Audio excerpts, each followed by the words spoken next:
Ihubo elimiselwe inkonzo yanamuhla ntambama ihubo 51. Ihubo 51 encwadini zethu zokukhuleka page 666.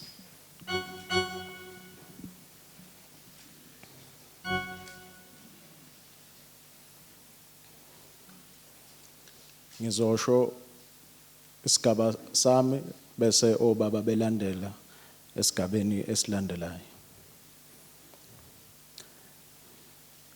Ngihawukele uNkulunkulu ngomusa wakho kuthi ngesihawu esikhulu wesule izeqo zami.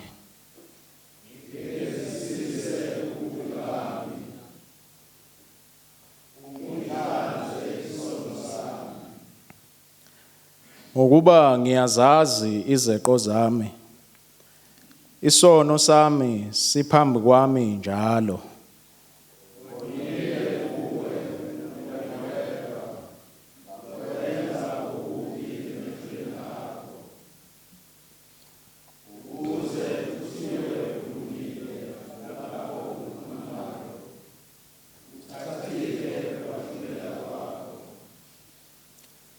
Bheka, ngazalelwa ebubini, umama wangithabatha esonweni.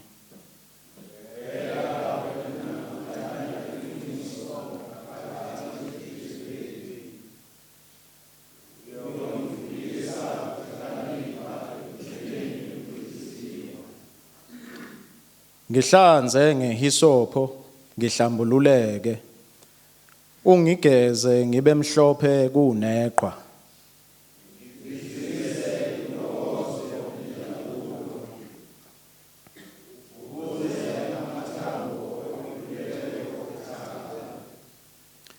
Fihla ubuso bakho ezonweni zami, wesule zonke izono zami ezimbi.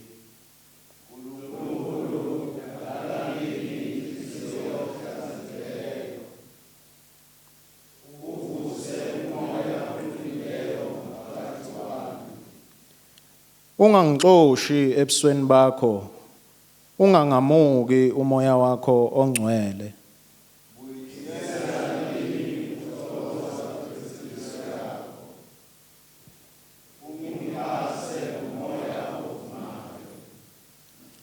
Yikhona ngiyakufundisa izeqi izindlela zakho, nezoni ziphendukele kuwe.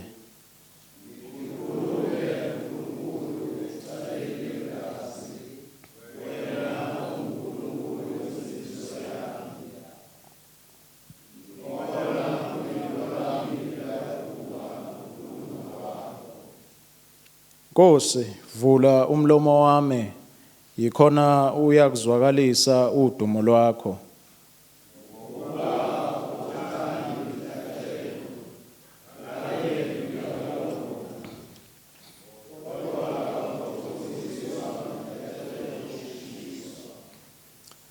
Umhlatshelo kaNkuluNkulu ungumoya owaphukileyo.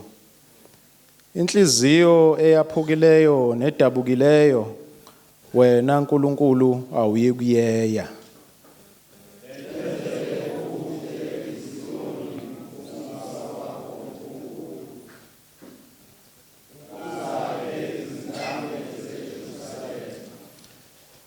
Yikhona uyakujabulela imihlatshelo yokulunga neminikelo yokushiswa bese benikela ngezinkunzi phezu kwe-altar lakho. Makudunyiswe uyise nendodana nomoya ongcwele njengoba kwakunjalo ekuqaleni kusenjalo namanje kuyakuba njalo kuze kube phakade. Amen. Fundo sokuqala incwadi kaMose ekuthiwa uGenesis chapter 27 siyaqala ukufunda ku verse 46 seqele ku 28 sigcine ku verse 4 seqe siye ku 10 sigcine verse lokugcina. Genesis chapter 27 from verse 26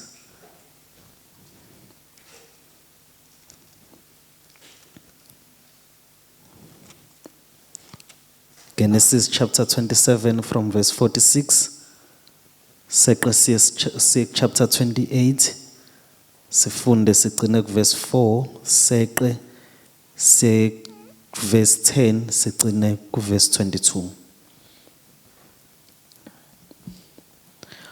uRebecca wayesethi kuIsaka, ngidiniwe ukuphila ngenxa yamadodakazi kaHeti. Uma uJakobe ethatha umfazi kuwo amadodakazi kaHeti onjengalawa kuwo amadodakazi alelizwe, kuyakungisiza ngani ukuphila na? uIsaka wambiza uJakobe wambusisa wamyala wathi kuye, ayukuthatha umfazi kuwo amadodakazi aseKhenani. Vuka uye ePadani Aramu endlini kaBethueli uyise kanyoko uzithathele khona umfazi kuwo amadodakazi kaLabani unyokolume. uNkulunkulu uSomandla makakubusise, akuchumise, akwandise ube yizizwe eziningi. Akuphe isibusiso sika-Abrahama, wena nenzalo yakho kanye nawe udle ifa lezwe lokugogobala kwakho uNkulunkulu amnika lona uAbrahama. uJakobe wayesemuka eBerisheba waya eHarana. Wafika endaweni ethile wahlala khona ubusuku bonke. Ngokuba ilanga laselishonile, wathatha elinye lamatshe aleyo ndawo walibeka phansi kwekhanda lakhe, walala kuleyo ndawo. Waphupha, bheka, nanku umkhwelo umisiwe emhlabathini, isihloko sawo sifinyelele ezulwini, nezingelosi zikaNkulunkulu zenyuka zehla kuwo. Bheka, uSimakade wayemi ngaphezu kwawo wathi, nginguSimakade, uNkulunkulu ka-Abrahama uyihlo, noNkulunkulu ka-Isaka. Lelizwe olele kulo ngizakulinika wena nenzalo yakho. Inzalo yakho iyakuba ngangothuli lomhlabathi. Wena usabalale ngasentshonalanga nasempumalanga, nasenyakatho naseningizimu. Ngawe nangenzalo yakho iyakubusiswa imindeni yonke yomhlaba.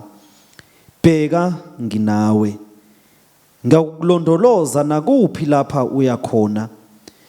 Ngikubuyisele kulelizwe ngokuba angiyikushiya ngingakwenzanga lokhu engikushilo kuwe. Wayesephaphama uJakobe ebuthongweni bakhe wathi, imbala uSimakade ukulendawo, mina ke bengingakwazi. washawa luvalo wathi, "Yeka ukwesabeka kwalendawo, akusikho okunye, yindlu kaNkulunkulu kuphela, yisango lezulu." uJakobe wavuka ekuseni walithatha itshe ebelibeke phansi kwekhanda lakhe, walimisa laba yinsika, wathela amafutha esihlokweni salo, waqamba igama laleyo ndawo ngokuthi iBhetheli. Kuqala igama lomuzi laliyiLuze. uJakobe wenza isithembiso wathi, "Uma uNkulunkulu eyakuba nami angilondoloze kule ndlela engihamba ngayo, angiphe isinkwa sokudliwa nezingubo zokwembatha, ukuze ngibuyele endlini kababa ngokuthula, khona uSimakade uyakuba nguNkulunkulu wami, nalelitshe engilimise libe yinsika liyakuba yindlu kaNkulunkulu. Nakukho konke okuyakungipha khona ngiyakumnika okweshumi." Siphela lapho isifundo sokuqala. Ayidumisa inkosi, lo moya wami uyathokoza uNkulunkulu.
Isifundo sesibili esimisele intambama yanamhlanje isahluko sibhaliwe incwadi yompostoli uJohn, isahluko sesithathu siqala ngesihlokwana sama-22. Isahluko sesibili sibhaliwe ivangeli ngokubhala kaJohane ongcwele, isahluko singesesithathu, siqala ngesahlukwana sama-22. Ngasemva kwalokho uJesu weza nabafundi bakhe ezweni laseJudiya, wahlala khona nabo wabhaphathiza. Naye uJohane wayebhaphathisa e-Enoni eduze neSalimu, ngokuba amanzi ayemaningi lapho, beza babhaphathiswa.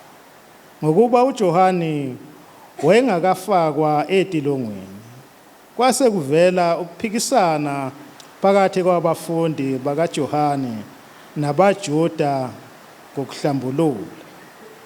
Base beza kuJohane bathi kuye, "Rabi, lowo owawunaye phesheya kweJordani, owamfakazelayo, bheka uyabhaphathiza, bonke beza kuye."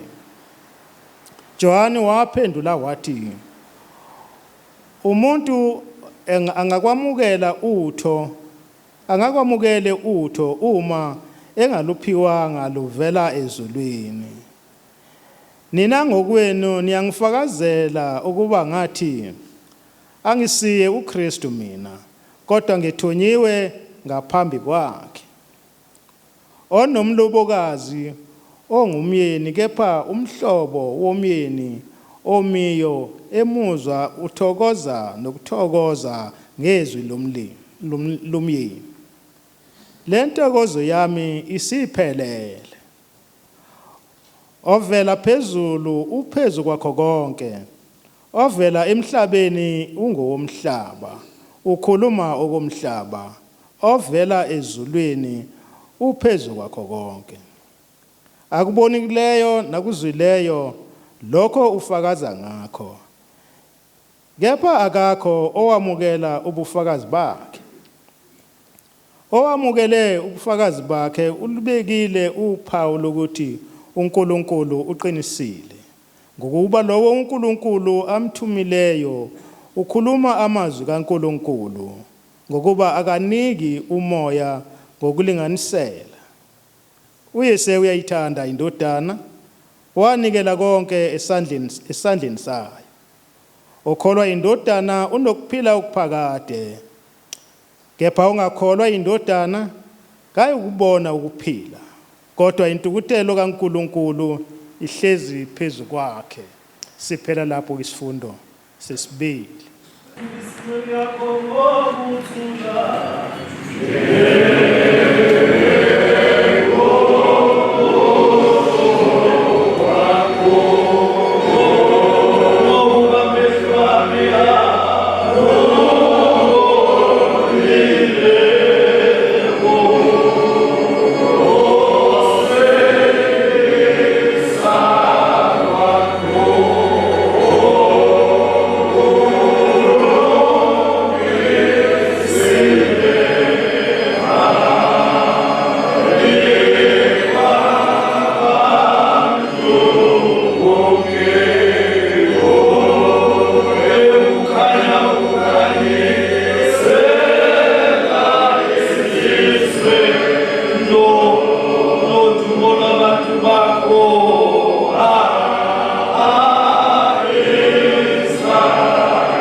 Siyakubonga uNkulunkulu wethu ongcwele nakulentambama.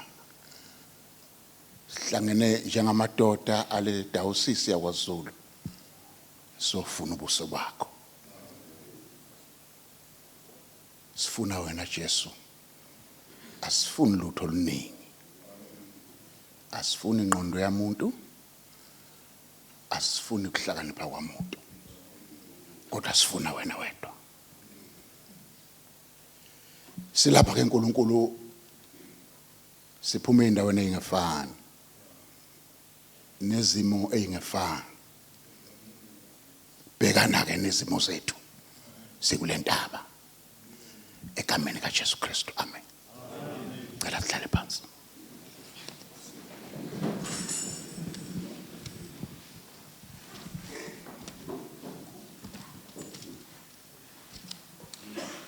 Angazi ke ukuthi kwenzeke kanjani ukuthiwa kume mina la kodwa sengiyabona ukuthi ingoba yimini ingane yabo bonke nesikhonzi sabo bonke kule archdeacon abangehlulileke ukuze ngicine ngimi lapha. Amen. Sanibonani boba. Bobaba sanibona. uKristu inkosi. Mina nomndeni wami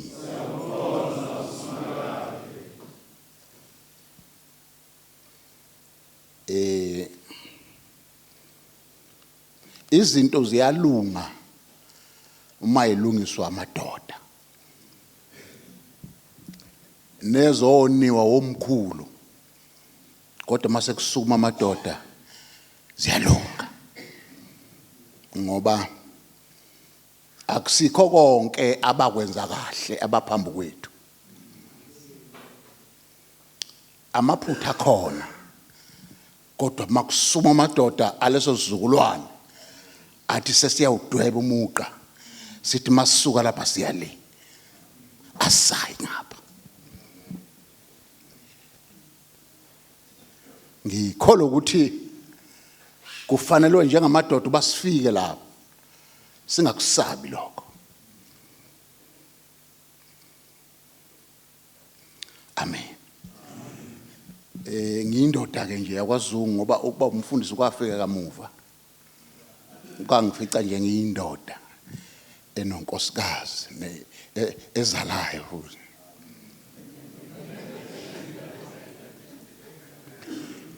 Sanibona. Ngakho ke ngifisa ukumbonga qala uNkulunkulu ukuthi ngoJesu wangenzela umusa.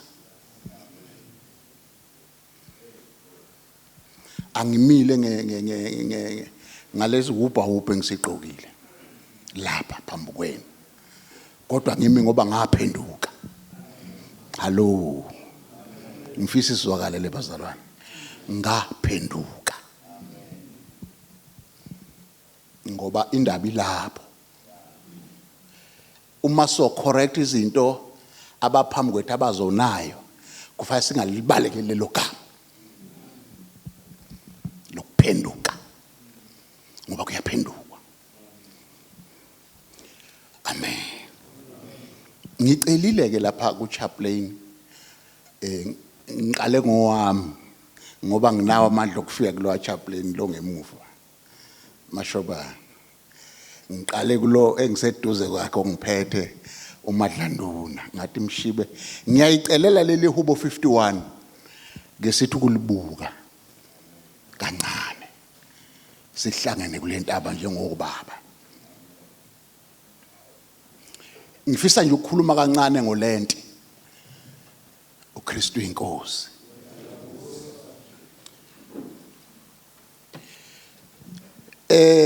Sihlale ke sugubha ulenti njengebandla laseSheshi. Kodwa kukhona into ebebeyenza abaphambi kwethu enhle. Kodwa babuye futhi bayigcobe bona ngeenyawo zabo. Sanibona. Okungakuhle bathina siyilungiseke leyo. siyenze lena enhle bebeyenza kodwa lapha bafike bagcoba khona singabe sisagcoba thi. Ngoba ukugcoba kwabo kwavula imbobo yomonakalo, kwangenisa amanzi endlini. Njoba sinjena nje kungena amanzi endlini. Ukuba wangena ngamanzi endlini ngaba kunje ngoba kunje. Kwabhoboka umsele. Kwenzekani? Ibandla noma baphambi kwethu bebe uhlonipha ngendlela emangalisayo lento. Bekuthi noma kumfana noma kuyintombazane kuze ukuthi liyashisa iqanda kufuna ukugana kuthi stop. Hlala phansi. Nginamanga bobaba. Kuzwa ukuthi kuyashisa kufuna ukugana manje kushada manje kuthi hlala phansi. Ulenti.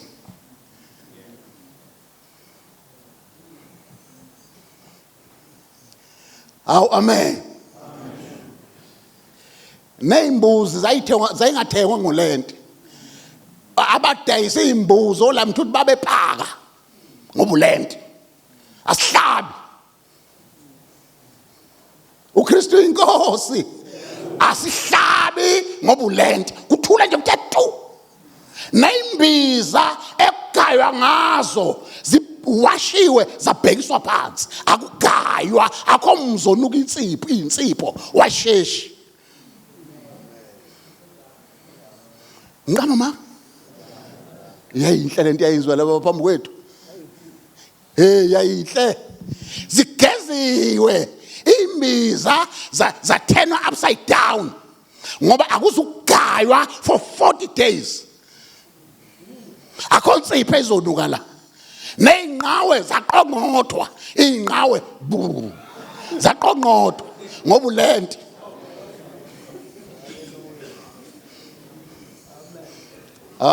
Waze kwamnandi endlini. uKristu inkosi. Zaqonqothwa inqawe ngoba sikulenti njengebandla. Asithinti lutho. Unyawo olodala uqhamuka ngo-Easter Sunday. Engithi ke mina labo baba ngiyacela bobaba bami nginelutho. Asicorrect lokho. Hawu sebeqale kahle kanjani obaba bethu. Bayidonsa kahle kangakahlasa. Sebeyigcoba ngo-Easter Sunday. Seziyabili imbiza amakhaya yonke. Zivukile imbiza zimi ngononina kunuka insipho amakhaya yonke phu. Nayikhumba kunuka igazi amakhaya onke ngo-Easter Sunday ngesikhathi sithi uvukile uJesu. Zabila neimbiza.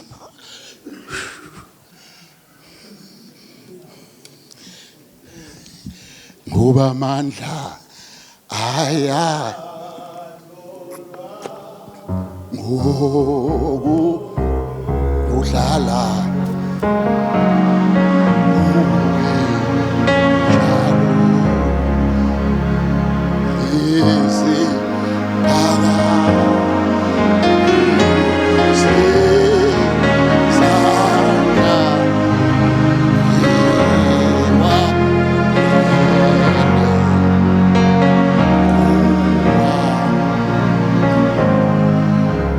mina nomndeni wami andi siyabangana ngithi masithi uJesu uvukile sesibekezele kangaka ziyaphi imbiza ngo-Easter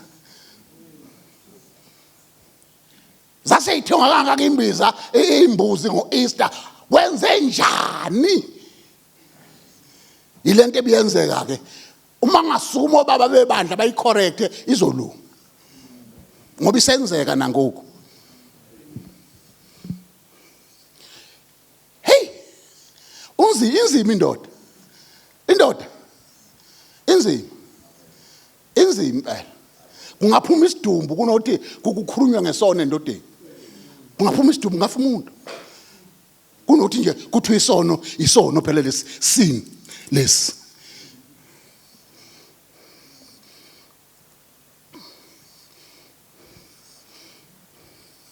Ulenti inhloso yakho kuba kuyisikhathi sokuzila nokuyisola.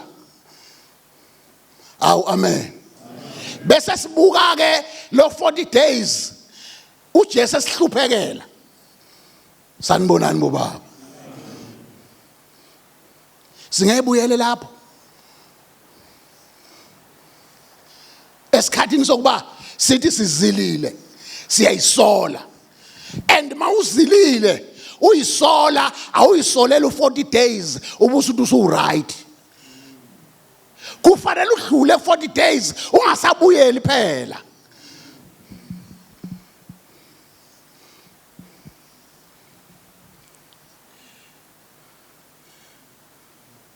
Ulenti ke kwakungubuka 40 days. uJesu awuspenda ehlane ekhuleka ezilile elingwa uSathane. Kade khulunywa ngakho ke evangelini la Sunday ngeke ngikuphinde. Uthini ulenti kithi? Ulenti kithi uyasibiza bobaba onke amadoda. Iphele lento engayizwa ngifika la emadodeni kuthiwa kwathiwa kwenye indoda sacela ubaba sikhulekele. Kwathi nya sicela ubaba sikhulekele wasuma bathi sekwathi ilokhu kwathi inhlo. Angazi ngithandaza.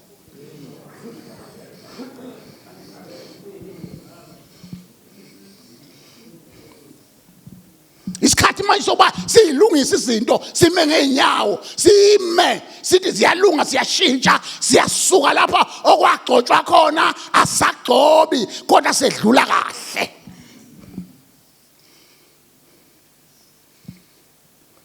Isikhathi ke lesi esibizelwa kusemkhulekweni bobaba.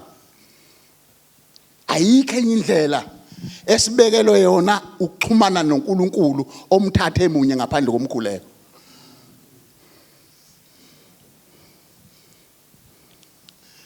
Ukube kwakudedeliwe nje uthatha iselfoni yakho umfonela uNkulunkulu angazi ngabe kuyalunga yini.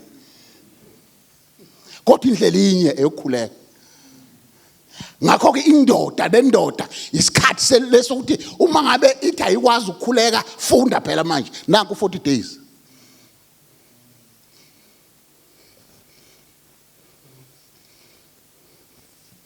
Isikhathi sokukhuleka bobaba.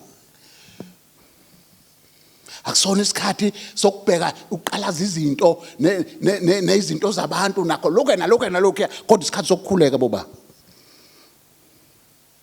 Iyona ndlela yokuxhumana noNkulunkulu. Sibabaza umnikelo uNkulunkulu asenzela wona ngoJesu.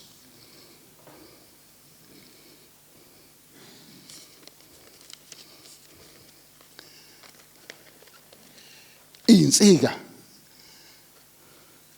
zikalenti umkhuleko fasting almsgiving ngithema ngibukisisa ke leyo ka almsgiving kuthiwa ukuthi uthi usuthandazile wafasta ubuso uyakhipha something uphompofu. Sesifikile lapho baba ukupha abaswele. Ukupha abaswele ingxenye kalenti. Hallo. Ukupha abangenanto ingxenye kalenti lesikuwona. Asikufunde lokho bobaba.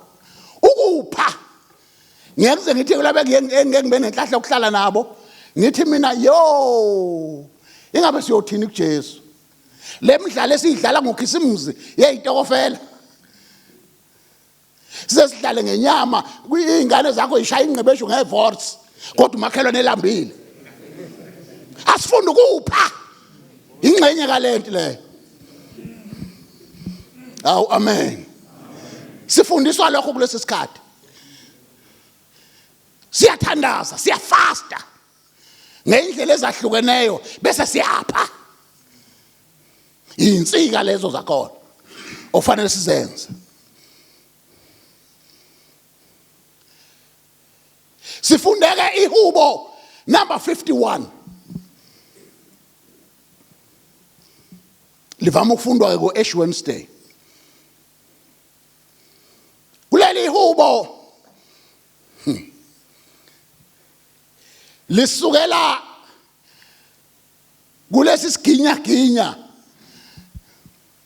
sesigameko sesiphihli senhlekelele enzo uDavid.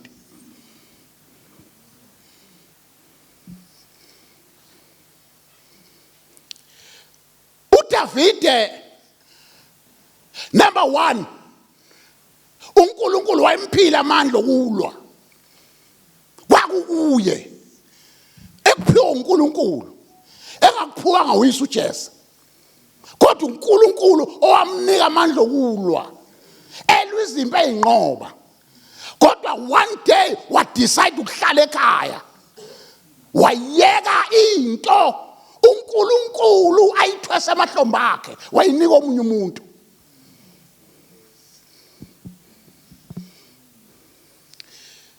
Usanibona bobaba, wathatha umsebenzi wakhe awabelweyo wabela uJowabe, wathi hamba Jowabe, wahlala wabhala u4.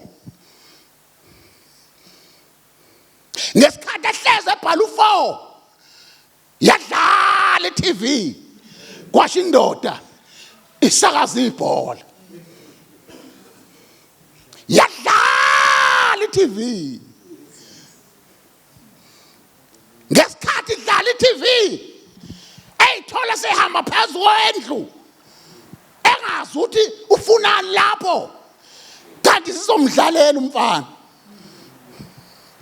ngoba uthatha umsebenzi uNkulunkulu amphe wona wawushifta. Bangako baba abakufanele bahola imindeni ngomkhuleko, kodwa bashiftela komama.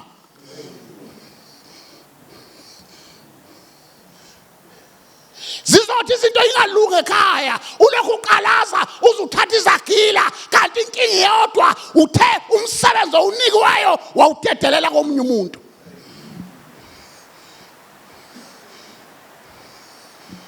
Walimala uDavid, walimala uDavid.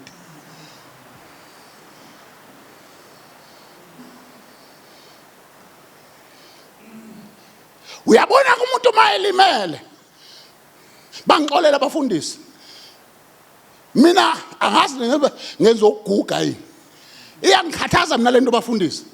Yokuthatha umfundisi mayewiile ebese lokho ekhuluma ngewilderness, nezwa neGrace neStorm, sekuyintshumayelo yakhe ke le. iStorm, Wilderness, Grace, uwile hayi bonke ngoba yizwi lelisuke lisho lokho. Kukhona abakuthatha lokho ngoba awele phezu kwakho. Sekufanele ke silalela yenti iStorm, Wilderness, Grace, ngoba uvikela lento ahle phezu kwayo. Ngoba bayahlupha nabantu, bayathanda ukuza phambili, kodwa nezinto amadede ngiyaxola ukuthuma njalo abasuki phezu kwawo. Ngixolele ngalo language.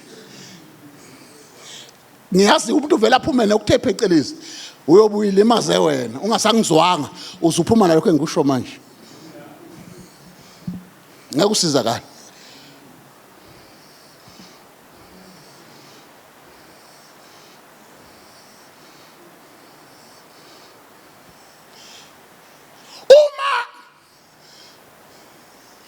uDavide esekwenzile lokho wazobulala uUriya, waqeda ngakho wakhululeka kwa business as usual. Ngoba umuntu mayonile eseqalazile wabona akabona umuntu, mhlambe mayone esesikhundleni abona ukuthi akekho ngakhuluma la, ahlala aqhubeke kube business as usual, kube ngathi akwenzeke lutho. noDavide kwakunjalo.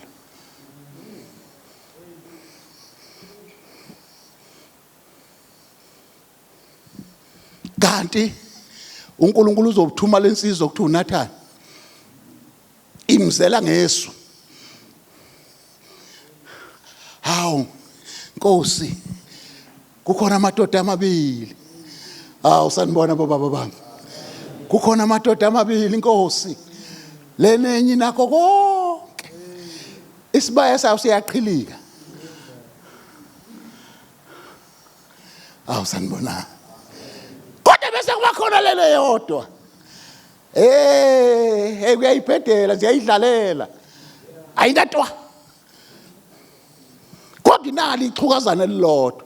Izinyanyana nje lemvu. Elilodwa qwaba. Ngendlela esibeka amathemba yokulo. Selidla ngisho la idla khona. Selilala ngisho lapha elala khona. Ngoba sibeka amathemba yokulo. Ukuthi mhlawumbe ngelinye ilanga nayo iyohlonishwa emphakathini isifuyile sezandile. Sanibonani bobaba. Inalelo themba ilibeke kuleli izinyanyana. Isiyavakashelwa ke le okuphambene impondo esibayeni. Sifikelwa amavisita amqoka. Ilunguze ezibayeni zayithi. Eyibone icebezela. Amen. Ethi yabheka nje ngayihlaba le ayingeke. Yenziswa kwendoda isalukazi singakholwa masithi sifuna isibindi. Nake nasihlangana leyo. Isalukazi singaphendukanga.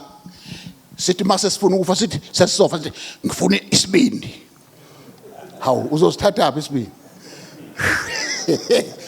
Ngathi nje ukuyigazana nje isibindi. Singakuthengela ebhusha gogo angudli lokho. Lokho kuhlala efrijini.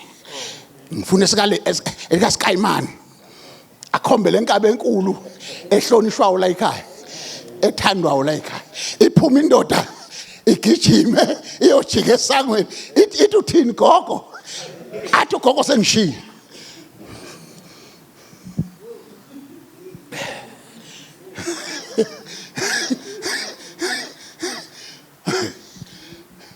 uDavide uyilalela le ndaba. Hawulo unakho konke. Kodwa akakubona ngakuthathela izihlobo zakhe. Abathandwe ufuna ukuphuca lo. Wathi hayi man.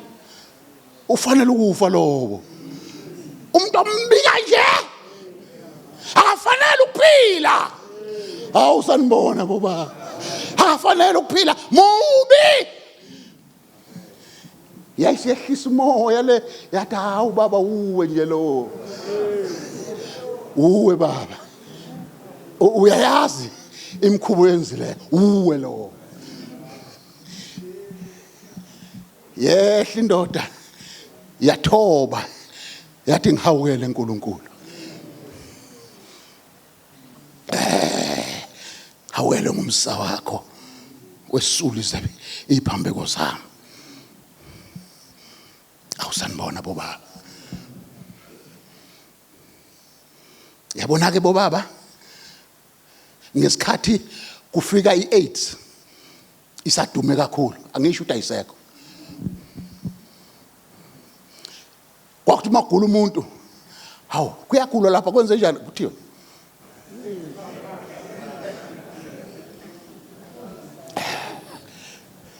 hawu ingane kaSibani iyagula. Useyibonela ke nawe mase kuthiwe sekuyolonda. Kodwa sengathi singake sithi nathi namhlanje masithi sin sithi. Awuphi uzungu sangambona makuhlangana amadoda. Uzungu akeze esontweni. Sin.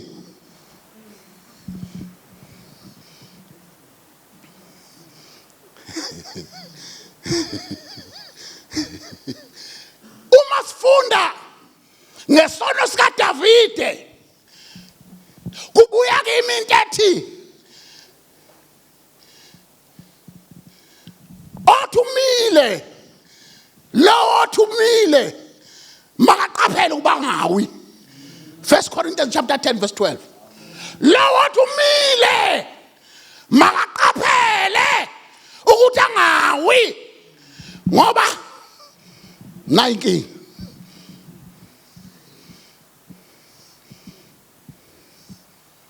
uba amandla aya thulwa ala uwe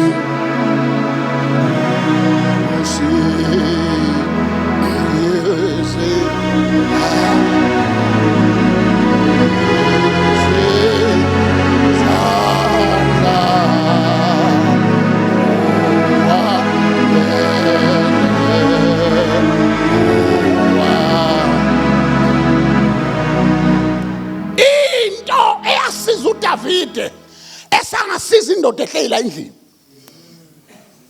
One, ukuyibona ukuthi wonile, ngoba akasizakali umuntu ongayiboni. Athi ungizwe emchunu izinto ayise right, athi uhlanya olugqoka uthayi alulapheki. Angazi ke ukuthi ukuphi yena namhlanje, ngeke ngingene lapha. Kodwa wawasha amagama njalo, wathi uhlanya olugqoka uthayi alulapheki. Awu sanibonani, uKristu inkosi.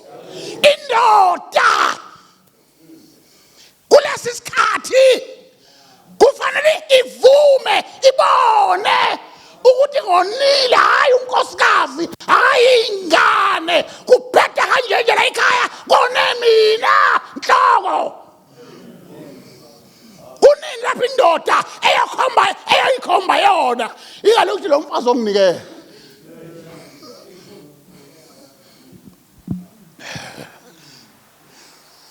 Ikhomba indoda njengenhloko, kubheda kanje la ekhaya indaba la. Number 2, uDavide uyavuma Jesus Christ ukuthi impela ngonile. Uqale wabona mayichazelwa wayesiyavuma. Awu amen. Uyamuzwa kuverse 3. Ngiyazazi iziphambeko zami. Isono sami siphambi kwami njalo. Bobaba ake ngenze lento.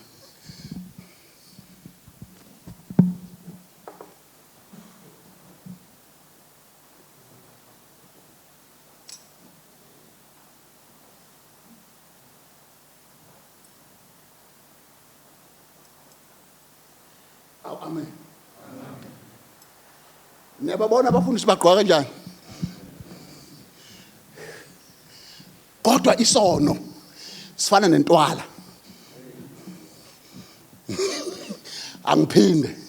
Bobaba bami isono sifana nentwala. Intwala.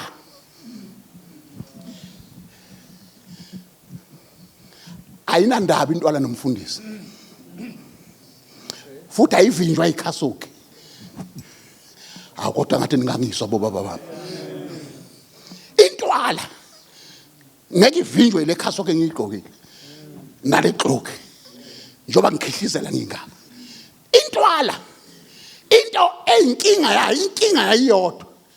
Iyakuyeka nje intwala. Kodwa ihamba nawe.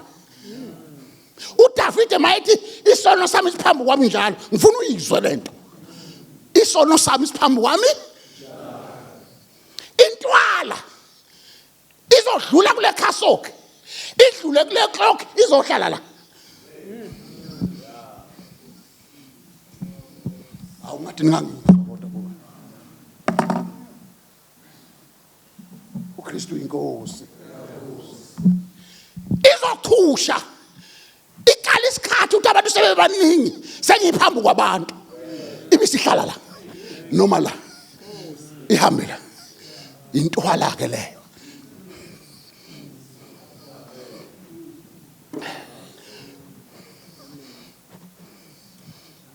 Nesono sinjalo. Uyamuzwa uthi isono siphambi kwami njalo.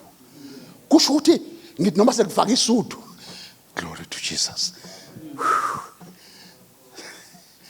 Semfaka impura lapha esontweni. Kodwa isono sidesithi singilunguza ngoba siphambi kwami njalo. Isono, umuntu wesona ukho ngaphandle kaJesu.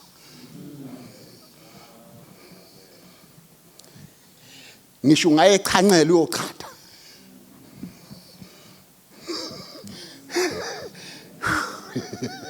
Lisekhona inichancela. Echancela uyochatha. Ngangezwa indaba ehlasimlisayo yasechancela. Kuthiwa ziye ebhavini. Ufungene ebhavini amanzi alumayo. Uma uphuma ebhavini akekho othi ngwesifazane, ngwesilisa. Iphuma indoda igijima. Amanzi ayaluma ebhavini. Echancela.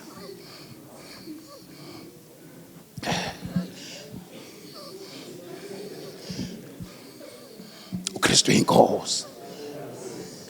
Isono bobaba. Hayi sanibona bobaba. Indaba yesono fasikhuluma amadoda ehleli kanje. Ehlazi kanje namadoda sikhuluma ukuthi isono siyahlambalaza, siyaphoxa, sinjengentwala.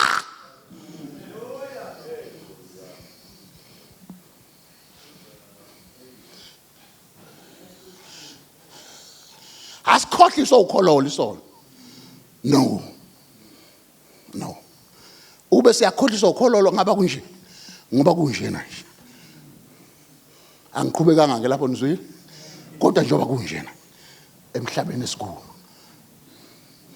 Abantu bengasaqonda inqindi nasibhakela. Ngoba ngisho umfundisi uma ngabe isono sesimbambile akayeke ukushumayela. Seniyodeni landela indlebe ezakheke la ukuthi wamisa itende lapha nayo indlebe, wamisa itende lapha kwasala indlebe, wamisa itende la kwasala indlebe, wamisa itende lapha nayo indlebe, nayo indlebe kubonakala ngayindlebe ukuthi udlulile ngoba isono asiqoshwa ukushumayela.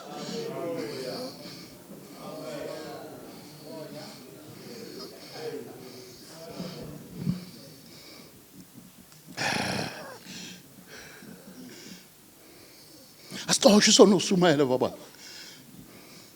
uDavide uthi siphambi kwami njalo ngamanye amazwi uthi esehlangana namanye amakhosi sekusho mina sekuhlangana amakhosi kuxoxwa ezingeni lawo kodwa isono sithi wena wabulala uUriya, wena walala nomka uUriya.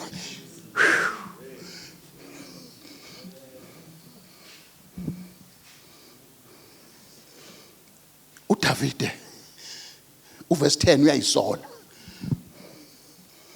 Singakubalekeli baba ukuyisola kufanele. Uma ungenzanga kahle isola ungaphakami uzudlula uDavide. Ingaphakami indoda madoda. Ayehla indoda iyisola. Noma yona umngayo ayehla indoda.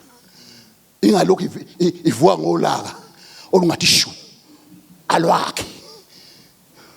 Ayehla indoda izi sole angenzanga kahle. Wayisola uDavide. 4 wazeneka phambi kaNkulunkulu. Weza uNkulunkulu kuhle umuntu enqunu. Awusanibona. Nginamanga yini uthini verse 11? Ngoba uyangifakazela uthi ungangilahle ebusweni bakho. Ungangemuka umoya wakho ongcwele. Akanquni lo muntu. Ungangilahle ebusweni bakho. Ungangamuka umoya wakho ongcwele. Ngoba sengiyibonile. Ngavuma. Ngayisola. uDavide waphenduka verse 12. Buyisela kimi ukuthokoza kwensindiso yakho.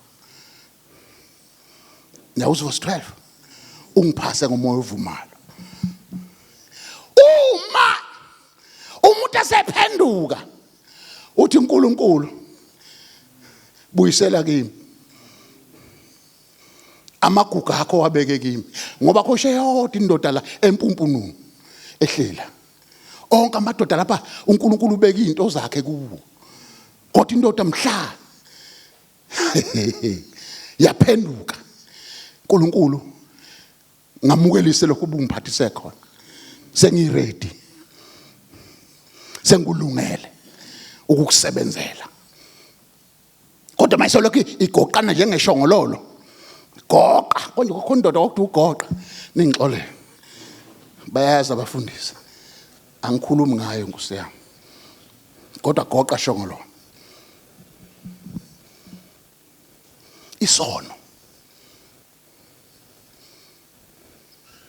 isono siyamosha abazalwane isono senza ukuthi indoda emndenini wayo ingathembeki. One, nemali eyisebenzayo ihamba ivuthuka lapha emgwaqeni. Iyavuthuka. Angithi ne-roll on eMandeni. Bangixolela baseMandeni. Ine-roll on mayifika empangeni ine-roll on iyarola mayifika empangeni. Ayikwazi ukuhlala nje ngoba isebenzele empangeni kuleli isonto. Ngeke ihlale nje. Aw amen. Next week mayisebenzele Vryheid fayibe ne-roll on nakhona. Inkinga isono.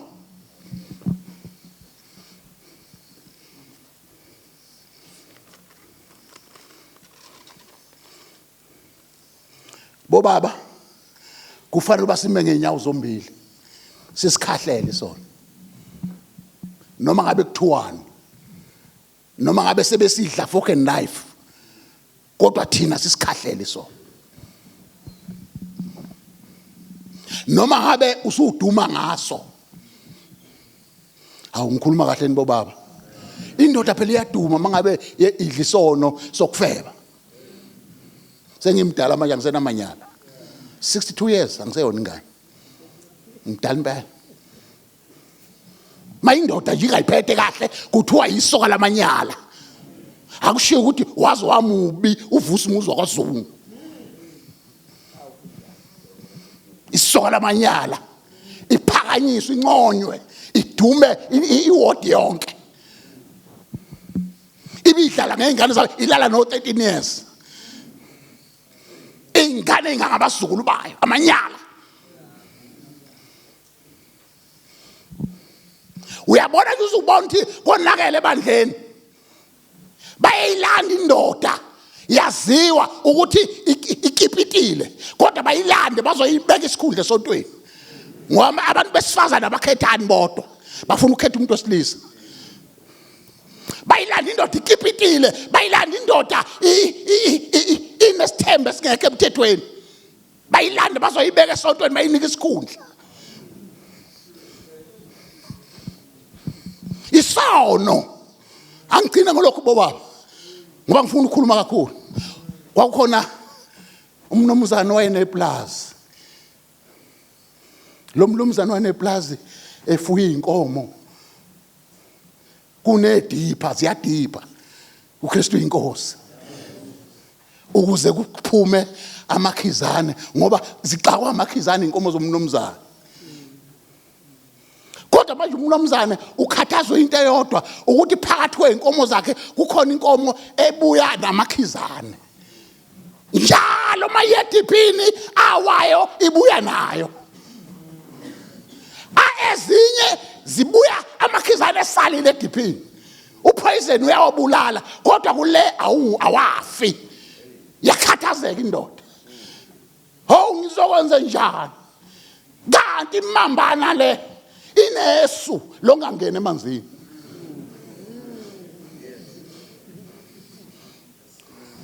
Yanibingelela baba. Ngisekhona lapha njalo ngilahlekile. Inesu lokugwema ungena emanzini anopoison. zithi mayingena lezi ezinye ibisicaca ngapha ecaleni inkunzana iwagwema amanzi kodwa ibisihlangana nazo ngale phambili mase iphuma ngesikhathi zidikina zithi ziyithele ngamanzi ibuye imanzi athi acaba ukuthi zidiphe zonke kanti ayingenanga yona kodwa yabonala ngokubola yabola ngoba amakhizana ayiququda yabola kancane kancane yanuka wakhathazeka umnomzana ngizokwenza njani